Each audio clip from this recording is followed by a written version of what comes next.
If their name is not God, their opinion should never bring you down. You Mm, can be told a lot of things by different people. You are not going to make it. You are not educated. How can you read a book that people are actually going to read? mm, I've had my fair share of, negativity. Growing up, living on the streets, and all not being educated, being uneducated, I've had my fair share of negativity. But what helped me was concentrating on the opinion that mattered. I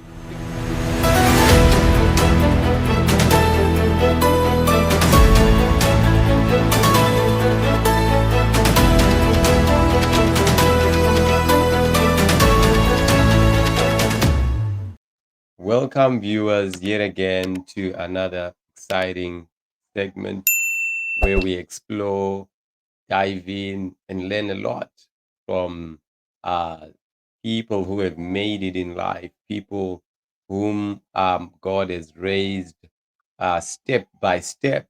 And today we are graced to be having a Christian author who's rising at stake, who has written 3 books and still writing. We have Mustafa Chikavhu in studio today. Welcome, Mr. Mustafa. Thank you so much, Paul. I'm happy to be here. We are excited, me and the viewers, we're so excited to be hosting you on our show, Power Rush, hosted by Success Coach Paul. To start off with, maybe the viewers might want to know who is Mustafa Chikavhu. Well, that's a very difficult question. As much as it may sound easy, but Mustafa is Mustafa Chikavhu. I am a full-time pastor. I am currently living in Rockhampton, Queensland, Australia, and I'm married to Nyasha, and we have a son, Caleb. He's just turned 2. Yeah, what else? That's me basically. Yeah, Wonderful, wonderful.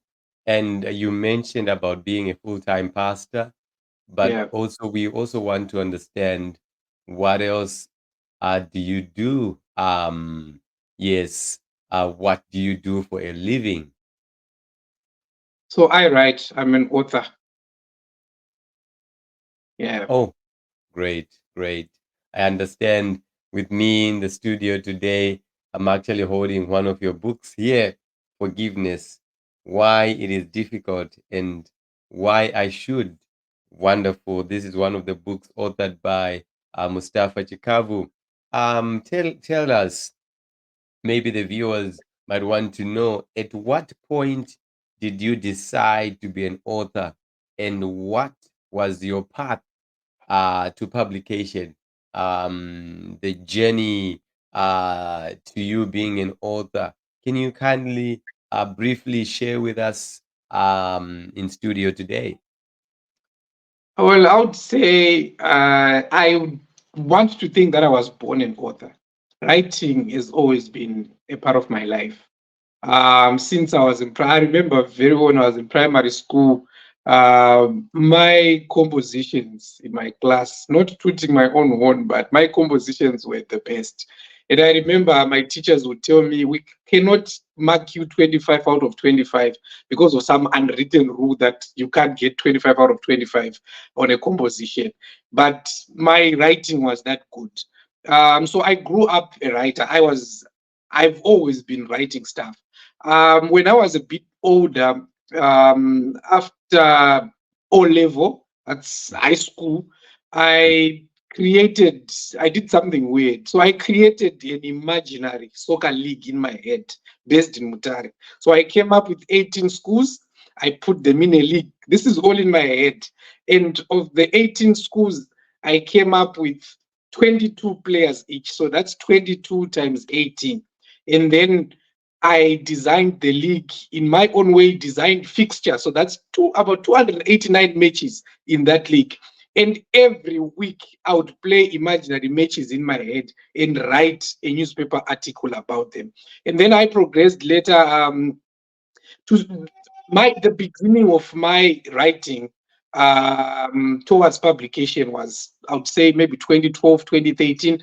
I still haven't published my first manuscript yet. It's gonna come. I've just faced some challenges, but that's the first time I really started writing towards publication. And then, because of the challenges that I faced, I put it as I completed the manuscript. I put it aside. Then, sometime in 2017, I was given an opportunity to preach in church, and God gave me a message. And later on, I think after about 3 months preaching that message, I then remembered some words that my pastor, Pastor Dubet, said to me, because he had been preaching a long time on the children's ministry. And one senior said to him, you gave him advice that whatever you are teaching, please put it in a book so that it may last forever. So after I delivered a message on forgiveness, when God spoke to me, gave me a message, and I delivered a message on forgiveness, I felt that this message had to live forever, if I can put it that way. And I also wanted to reach as many people as possible. So I think that's the book that started my path to publication, because that's my first book. This one, forgive. The title is too long, so I sometimes forget it. Forgiveness. Why is it difficult, and why should I? Wow. Wow. What a journey it is. When he mentioned about the league, the imaginary league, I was just limping and with joy. It actually resonates with me in the arts industry that when something then comes out as an out product, you imagine it first and you see it um Yes. coming into Yes. fruition. Wow. That's yeah. I'm so motivated and inspired. You also mentioned about writing down, and it leads me to the next question that I was actually eager to ask you. Um, what do you do when an idea, like it's like a new idea, jumps out at you while you are working on another project? For instance, maybe during the time that you were working on this book, did it happen? Or maybe any of the other books that you were writing? What's your take on that? Like you are writing on forgiveness, and then another idea comes in totally different from what you are writing. How do you handle that? Do you chase the squirrel, or you pack it and wait for a glorious time? Yeah. Yeah. I would say I catch the squirrel, and maybe tie it to a tree and keep it there. I am a very forgetful person. This is one fight that I always have with my wife. I'm a very forgetful person. The only thing that that I've never forgotten is my name, and that I'm married. But I'm a very forgetful person. But that's on the side. I'll come back to that. I am always getting ideas. I would love to say maybe I'm four in one. I'm a comedian. I'm a journalist. I'm a pastor, and I'm an author. So Mm, those four things combined, everything that I see for me is content. I mm, have this ability of turning anything that I see into a good story. That's just a natural gift that came from God. And like I said, four things I made up of four things. mm. My friends say Wow. I went from a full-time clown, a part-time clown, to becoming a full-time pastor. So I might be writing on forgiveness, but I just get, a flash about children, about another topic. Because I'm a forgetful person, I don't keep it. I have a section in my phone on my notes app where I just write random stuff. Like if I give you to read, you can't follow what I'm writing because it's just random stuff. But I know how to sort it out because I know this came as a result of this. So whenever I get an idea, I make sure I quickly write it down and continue with my work. But I've never stopped mid project to concentrate on another one. I like to concentrate on what I'm doing. I finish it, but whenever I get an idea, whether I'm driving, I'm talking to someone, I'm listening to a sermon, watching a movie, reading a book, or even writing my own stuff, quickly stop, write it down so that I don't forget it. Yeah. Amazing, amazing. I like the comedian, pastor, author, and also I want to add being a father, you know, Yeah. like four in one. And how do you balance? And how is your week like? How do you switch from one jacket to the other? And how is your week like? We are looking at maybe you're working on a book and also you are committed to church, to be serving, and at the same time you mentioned about having a son. Your son needs attention. How do you balance from one jacket to the other?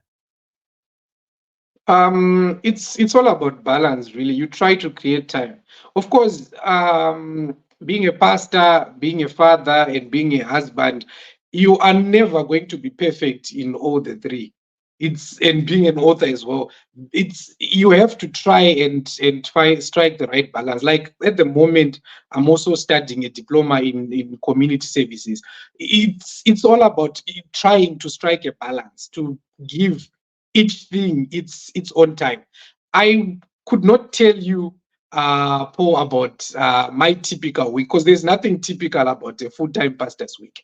Anything Mm. can happen at any time. Of course, our son goes to daycare 3 days a week. That's Monday, Tuesday, Wednesday. So that frees up some time. But you find that if I tell you about my year, like 2023, we have been traveling. We have been up and down. Last week we thought we were going to spend the week at home. Something happened. We ended up like more than 400 kilometers away from home.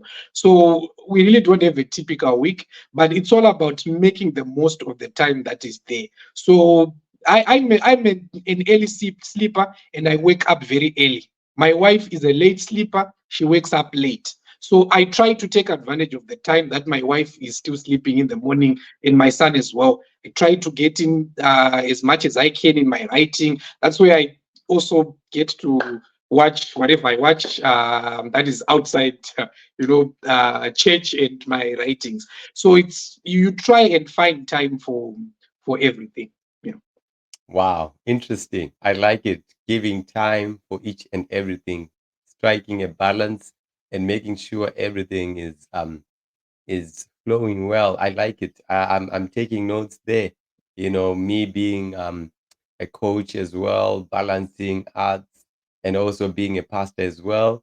Yes, you know, it takes the grace of God to be able to maneuver from one thing to the other. But I'm also learning as you are sharing about your weekly life, your weekly schedule.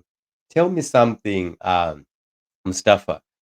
If you can describe your writing process, I want you to speak to that young author, young self out there who is watching our podcast today. Describe your writing process. Do you outline, plot, and plan, or your writing is more organic? You mentioned several ways that you get ideas. You mentioned the way you put it on the paper, but is the process? Please tell us about the process. My wife would tell you this. Mustafa is the most disorganized person on earth. I am disorganized. I don't know how to plan. Let me put it that way. I struggle to plan. So even in all my writing, I don't plan. The only plan that I have in my head is I want to write a book on this topic. Right? Like when I was writing about forgiveness or about children, I want to write about children. But to sit down and have an outline and then arrange to say this chapter is going to come and then this chapter. When I was writing my second book, Raising Godly Children in an Ungodly World, Mm, I would write.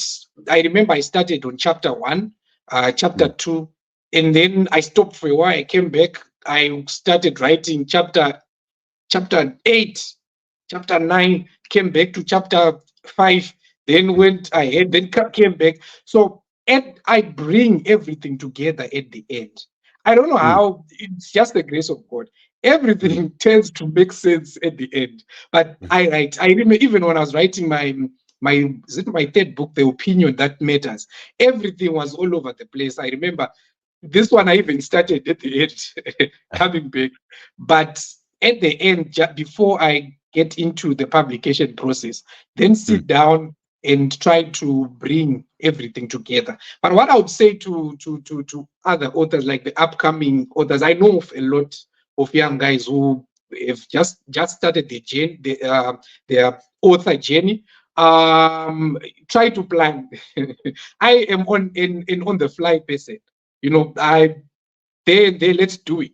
But it comes with a lot of challenges, especially as someone who really forgets. Sometimes I've written this, then I come back after, where was I? Why did I even start on chapter 8? Why did that? So it brings a lot of confusion. Thank God that in the end I'm able to bring it all together.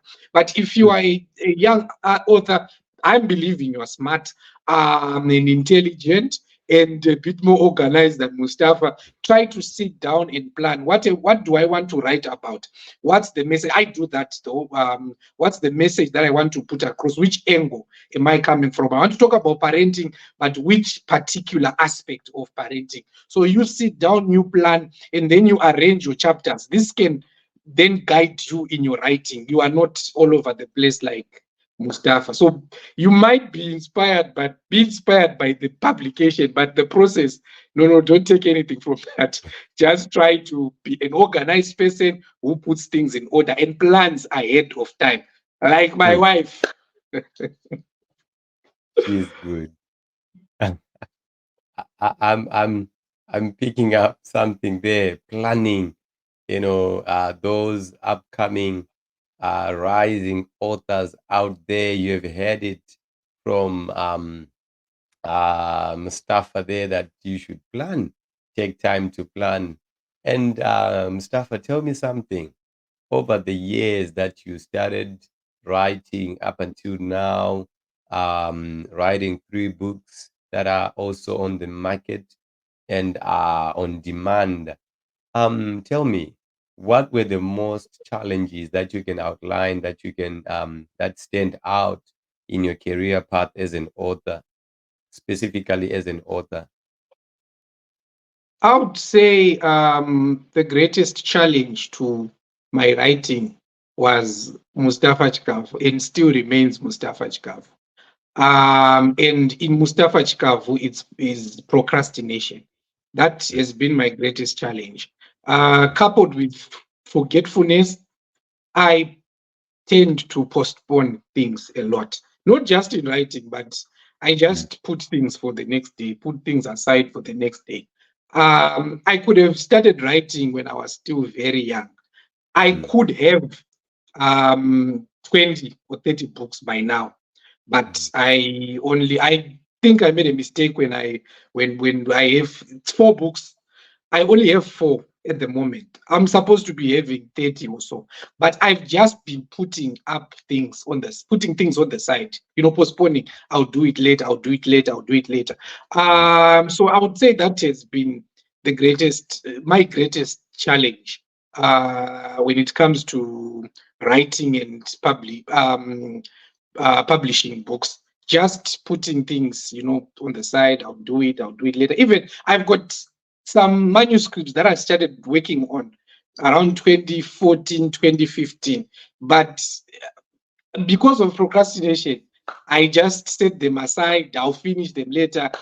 Some of them I'm even remembering right now that I've not, finished from this conversation. So mm. thank you, Paul. 'Cause, after this, I'm going back to try and finish some of my Ah, unfinished great. work. Yeah. So that's We my we we biggest. That has been my biggest challenge. Procrastination. Mustafa is Mustafa's greatest enemy.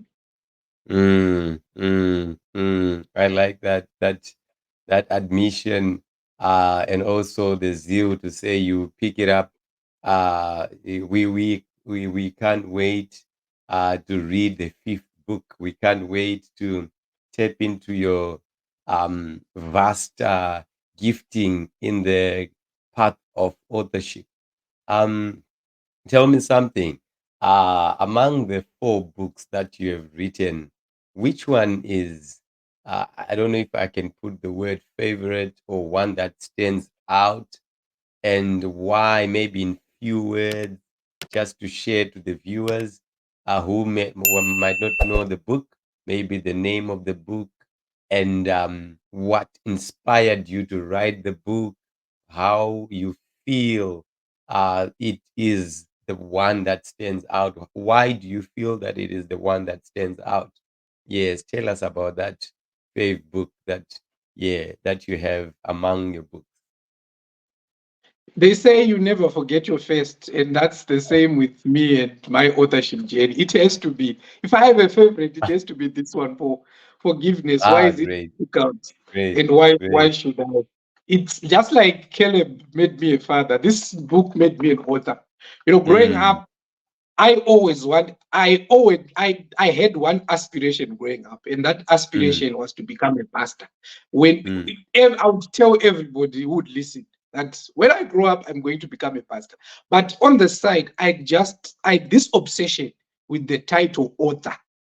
I was willing to do whatever it takes just for me to get that title, author. mm, So this is the book that made me an author. And mm. sometimes I read it, I go through it, I read it, and I'm like, boy, am I the one who wrote this? Wow, Like wow. being proud of, not pride, but just being proud of myself. So it has to be this one. This is my favorite. Wow, exciting, exciting to hear straight from the author. I also have a copy of your book here.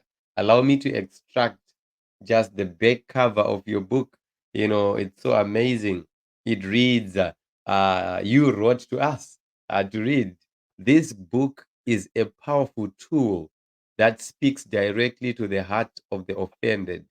It is penned with understanding that people are different and react differently to situations. For some, forgiveness takes hours, for some days, and for some, even years. The writer took his time to explain why people find it difficult to forgive. He also gives excellent examples we can follow of people who forgave, both from the Bible and the world today. Amazing, Oh, amazing. did I? I, Did I really I, write that? sounds sounds like something I copied from Google. it's worth reading. It's worth reading. This is just good stuff. This is good stuff. I picked this among your books, and truly, yes, this has been beneficial to my library. This has been beneficial to my library, and yeah, talking of your career path as an author, what are some books or authors that you'd recommend to our readers? Some are readers, are not authors, but they'll desire maybe to hear from an author.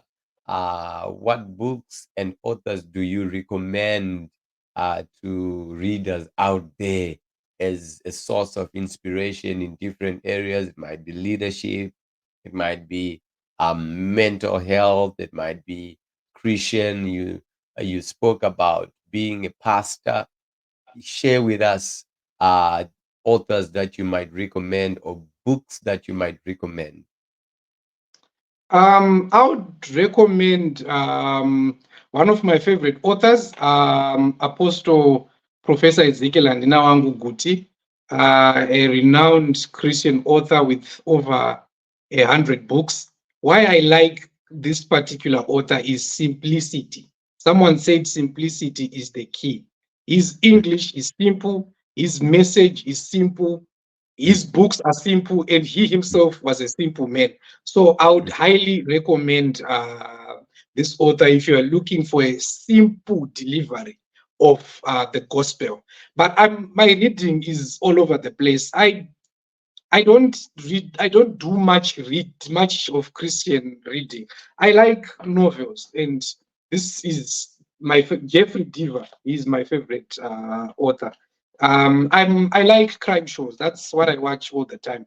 I like WWE, but my favorite are crime shows. So I like crime books, fictional crime. Mm, So Jeffrey Deaver is one of my, but he's not a Christian author. It's just fiction. But I really like how he brings out the plot. But when it comes to Christian material, I highly mm, recommend Apostle Ezekiel Guti. And I have one of my favorite books here, Importance mm, of Knowing Your Area.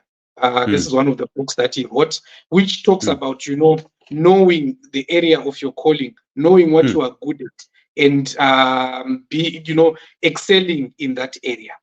mm, Yeah. mm. Amazing, amazing. So amazing. Thank you for sharing such treasure to us.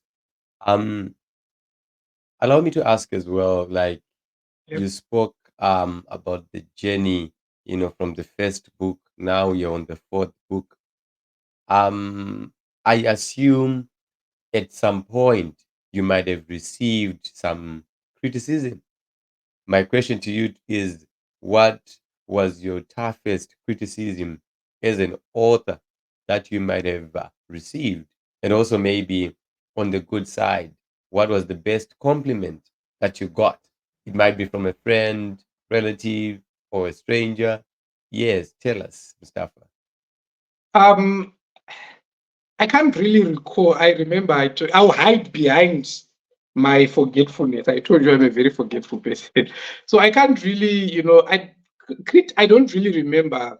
Yes, there's been criticism, but I don't really remember. What I remember are corrections, maybe where people corrected me, say maybe you were supposed to bring your title out this way, or maybe my English was not so good.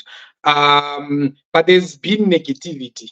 When I remember when I wrote my second book, Raising Godly Children in an Ungodly World, I'd been a children's teacher for at that time. Had been a children's teacher for about maybe 10, 12 years. So I was really writing from the experience that I got was teaching, and also because I'm a reader from some of the material that I had read and some of the teachings that I had received. And one guy who he didn't even buy the book, so he took the book from my wife was selling. He took the book from my wife and was like, what do you write about? You don't even have children of your own. What do you know about parenting? That was negativity. But I thank God it didn't discourage me, because I know it's God who gives the grace to write anyway. And when it comes to compliments, I think I've received quite a lot of compliments, and many of them stem from my past. When people look at having I managed to write 4 books, someone who 10, 10, 11 years ago was living on the streets, was a mere beggar, no real qualifications in terms of education to talk about, and managing to write 4 books. So when people usually compliment me, they compliment me on that side. And of course, after reading, some people, I remember what this other person came and paid the book for the book again after reading. They paid for the book again because of how it touched their lives. Their life. Thank you. Wow. Wow. I like the compliment part where someone pays double. Yeah, it really shows that, yeah, people are getting so much help from reading the book. I also took time to read the book, and truly it's full of treasure, reasons why people don't forgive. You took time to explain what it is not. Sometimes people rush to what this is forgiveness, but you took time to really narrow and zero in on what it is not. And I believe that when people read this book, to them, it's treasure. Whatever comes, it's just maybe constructive criticism. But yeah, thank you for sharing that part. Why I asked, there might be arising authors out there who failing at chapter one because they received a hard word from the audience or from people around them. So thank you for sharing uh, that part. Yes. So while we are still there, it's something motivating to young self out there. Maybe if you can share some advice for aspiring authors, what advice would you give to your younger self out there? What advice would you share? Yeah. Two pieces of advice. And the first one is the title of my third book, The Opinion That Matters. If Mm, their name is not God, their opinion does not matter. mm, If their name is not God, their opinion should never bring you down. You mm, can be told a lot of things by different people. You are not going to make it. You are not educated. How can you read a book that people are actually going to read? mm, I've had my fair share of, negativity. Growing up, living on the streets, and all not being educated, being uneducated, I've had my fair share of negativity. But what helped me was concentrating on the opinion that mattered. The books mm. that I've wrote, the first person who bought my first book was in South Korea. I've never been to South Korea. My books are being Wow. read in Canada, in America, in the UK, places Wow. that I've never been. See, Wow. so never ever allow anyone to tell you that you can't do it. You can do it. If you think you can, then you can. If you think you Mm, can't, you are right. You can't.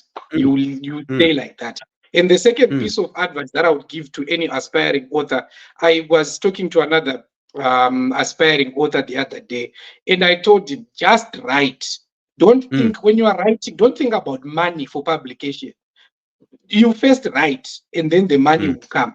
It's better mm, the money comes and you already have a manuscript than for you to get mm, the money and you don't have anything. So just write. Don't think about how you are going to publish, who you are going to publish with. That's you are going to worry about that at the end. But mm, just be prepared. Have something. Continue writing. Don't stop. Challenges are there. Everything. Everyone who has ever achieved anything in life has faced challenges. So you mm, just have to continue writing, continue fighting, continue writing. You write, and God will bring the money at the end for you to publish. When I started writing, I didn't have the money, but I didn't stop. My first book, I just continued writing until money mm, started coming in, and I managed to publish my first book. So don't wow. procrastinate. Start writing, and once you start writing, don't stop. Don't stop on number one or number Mm, two or number five. Just continue. You should be writing on your deathbed. That's mm, how you should take this gift seriously. On your wow. deathbed, you should die writing. Wow. If you're going to take Wow. anything from this interview as inspiration, die writing. You can put a Mm, hashtag on that. mm, mm. Wow. I like it. Your opinion matters, despite what people think, what people say. But as long as they are not God, your opinion matters. And you are saying we should die writing. Wow. Wow. That's treasure there. I hope viewers are benefiting. They are taking notes from uh, this discussion that we are having today. You spoke about an aspiring author that you helped recently. Yes, tell us. People come to you, but do you also have a role model, an advisor, a mentor uh, in your career path as an author? I know you're a pastor, you are a comedian, but today we are majoring on the path as an author. Do you have a mentor, advisor, um, role model? Yeah. Yeah, I do have role models that I go to and ask for advice. I also read biographies, like autobiographies of different Mm, authors, their journey, how they made it. I watch stuff on YouTube, tutorials as well. And funny story. I don't know if you find this funny, but the person who inspired me to start writing had been inspired by someone to start writing. So they inspired me. And funny enough, I wrote and published my first book before both of them had published books. But they were my mm, inspiration. So when I talk about being inspired to be an author, I was inspired by people who had not written any books at all. Now they have published books, but they inspired me to write books because they said whatever message you preach, try to put it in a book so that it lives forever. Hmm. Hmm. Wow. Wow. Thank you so much for sharing that. That's very helpful. That you also tap in other people's experience. You also tap in um, other people's resources to be able to rise. It's very important. I've realized that in our generation, sometimes people just rely on self and they believe that they will make it.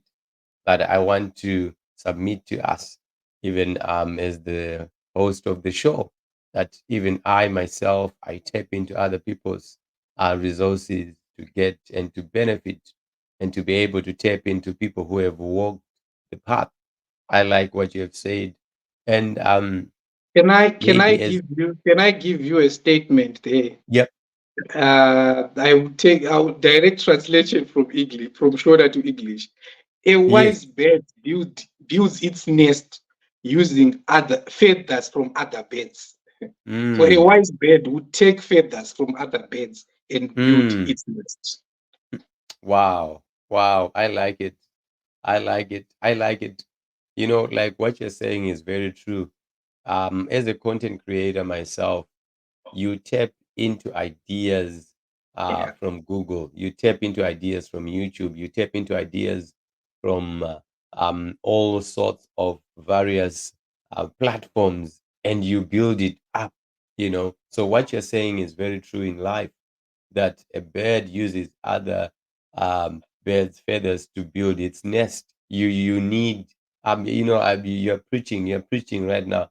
I feel like you're now shifting from you're now wearing the pastor's jacket.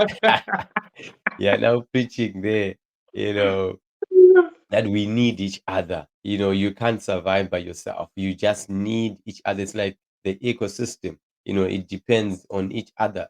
One thing depends on the other, similar to us human beings. I like that. Thank you so much for that inspiring message, hope giving message. We have come to the last segment, if not closer to the closing of our session with our author, Christian author, comedian, pastor, Mustafa. But as we come closer to the conclusion of the session that we have today, we would love to hear from Mustafa. What are his goals, future projections? Yes, what can people expect to be seeing in the future coming from you? Yes. So my goals outside authoring is I want to improve on my education. Like now, I'm studying a diploma. Soon, I'm finishing the diploma early next year. Then I jump into a degree. I don't really like copying and pasting stuff from Google. I love to use my mind. Mm, So because of not having been to school that much, my how I think is limited. Because I've discovered as I'm studying right now that I really need this. Of course, because of poverty, being on the street, I could not complete my education that time. But now that I have an opportunity, I'm going forward with that, and I'm becoming smarter and smarter by the day. It's really helping. So I want to improve on my education, and I also want to continue writing as much as possible. This interview has actually kicked something up in me because I had told myself that I was going to publish a book every year. But we're at the end of 2023. I've not done anything. I've not even, believe it or not, I've not even written anything this year. I've not started on anything. But I want to keep on writing. By the grace of God, if I manage to come up with something before the end of the year, that would be really great. But if not, starting next year, I'm going back to my usual Mustafa writing so that my goal is to reach at least 100 books. I believe I can. It's a challenge, uphill battle, but I believe I'm capable. I believe I can do it. That's my goal. So I want to Mm. write as much as possible, even improving on the books that I've written, coming up with volume 2. Like my first book was on forgiveness. Forgiveness. Why is it difficult, and why should I? And my fourth book is called Becoming Unoffendable. So they are sort of like married.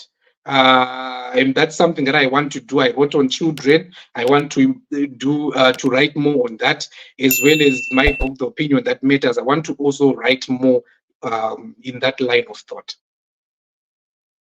Great, great, amazing. Um, uh, I'm tempted to dive in into your first book, which I'm holding. As I say to the viewers, that I have this copy with me here. Um Chapter 7. Chapter 7. You were writing. You wrote, uh, "Forgive even when there is no apology." Now, in the last part of our show, on our talk show this day, can you share some parting words, words of encouragement? Maybe someone out there is failing to forgive. Something happened during the path and the course of life, and that person is suffering from unforgiveness. It might be a close friend, parent, might be colleagues at work. So on chapter 7 here, um, uh, can you just share with us in your parting words, just to give us a charge, uh, maybe as a pastor slash author, hallelujah, you take it from your book and just share to someone who's watching this show today. Yes, over to you. Success Coach Paul, I think I need to change your title from Success Coach Paul to Prophet Paul, because I don't know how you did it, but I told myself that if he asks me to say anything from this book, I'm going straight to forgiveness, even in the absence of an apology. So you are really moving in the prophetic, Paul. Mm, So forgiveness, the basis is forgiveness does not benefit the offender, it benefits the offended. So when you mm, forgive, you are not in any way benefiting the offender. mm, Yet many people have told themselves, I'll never forgive this person until they come and ask for forgiveness, until they apologize and all that. But when you say that, it sounds, cool, it sounds good, it sounds smart and intelligent. But mm, the one who is actually suffering is the one who has been offended, not the offender. And mm, mind you, God might not stop blessing someone because they offended you. When I was a mm, street kid, I would sleep at some church in Harare, and there was mm, this young man who would come and mock me, right? Now, 10, 13 years later, that was offensive. It really hurt me and it made me cry, because he'd come there and make fun of me because I was a squatter at the church. I had nowhere to go. Now, 13 years later, where is this guy? This guy is a successful businessman. The last time I saw him, he was driving an expensive car, right? But if I had waited, said, this guy, God is going to strike him, God does not work that way. God mm, might not stop blessing someone because they offended you. In the Bible, we have the story of Hannah, where Hannah was being persecuted by Penina. Hannah was not conceiving, Penina was conceiving, and she was mocking Hannah. But we have no record of any scripture where the Bible says, and then God shut Penina's womb. Even after Hannah started conceiving, Penina continued bearing children. So the Bible says, year after year, Hannah would go to the temple to weep and not eat. mm, Who was mm, doing the weeping? mm, It was Hannah. Who was doing the crying? It was Hannah. Who was mm, not eating? It was Hannah. If it was mm, malnutrition, who was going to suffer from malnutrition? It was going to be Hannah. And yet the mm, offender was at home. So when mm, Hannah was taking exit 35, going to the temple to weep and not eat, Penina was taking exit 33, going to Ipswich Hospital to give birth. Hannah crying, Penina continuing to give birth. And Hannah waiting. You imagine if Hannah had waited for Penina to ask for forgiveness. There's no mm, record of Penina ever asking for forgiveness. So mm, forgiveness benefits you, not the person who offended you. That's why someone said forgiveness is like setting a prisoner free. and mm, realizing that the prisoner was actually yourself. When mm, you are living with bitterness, you are the one who is in prison. And that's why mm, they say bitterness is like taking in poison and expecting someone else to die. You take poison expecting me to die, you shall die. So mm, forgiveness benefits you, not the person who offended you, even mm, when there is no apology. The Bible mm, says in the book of Ephesians 4, verse 31, part A, get rid of all bitterness. Doesn't matter how it came, it doesn't matter who brought the offense, doesn't matter mm, they came back to say sorry. Paul says, get rid of all bitterness. I mm. rest my case. Wow. Hallelujah. Hallelujah. Wow. You mentioned about forgiveness being likened to someone drinking poison and expecting that person who offended that person to suffer. You know, I want to submit to us viewers, this is it. We've come to the conclusion of the matter, but the message has been sent out that we should forgive despite people not apologizing. We should forgive because forgiveness is our portion. This is it. This is your host, Success Paul. And today we had a Christian author, a pastor, a comedian in our studio who was profoundly sharing his life experience, sharing the books that he has authored, and it also extracted in one of his books that he has written here, forgiveness, why it is difficult and why should I. If you want to grab a copy, the details are on your screen. Please rush, grab a copy. It can be mailed in any part of the world. As you heard that this book is in Canada, this book is in China, this book is in Africa, this book is in Australia. So wherever you are, this book can be mailed to you, and all the other books that have been authored by Mustafa Chikavhu. In our closure, I want to say this to Mustafa. Thank you so much for affording time to be with us in our studio to share your life, to share the treasure that God has deposited in you. And we look forward to be tapping into more of your gifting in the books that are yet to come. Thank you so much. Uh, thank you so much, Mustafa. Thank you, Success Coach Paul. And a thank you, a big thank you to my greatest inspiration, that is my wife. Anybody can bring negativity, but just a well done from my wife is enough to keep me going. She is my greatest inspiration. Amazing, amazing, amazing. That's just the cherry on top. You know, this is it. We are signing out. As I said, grab your copy now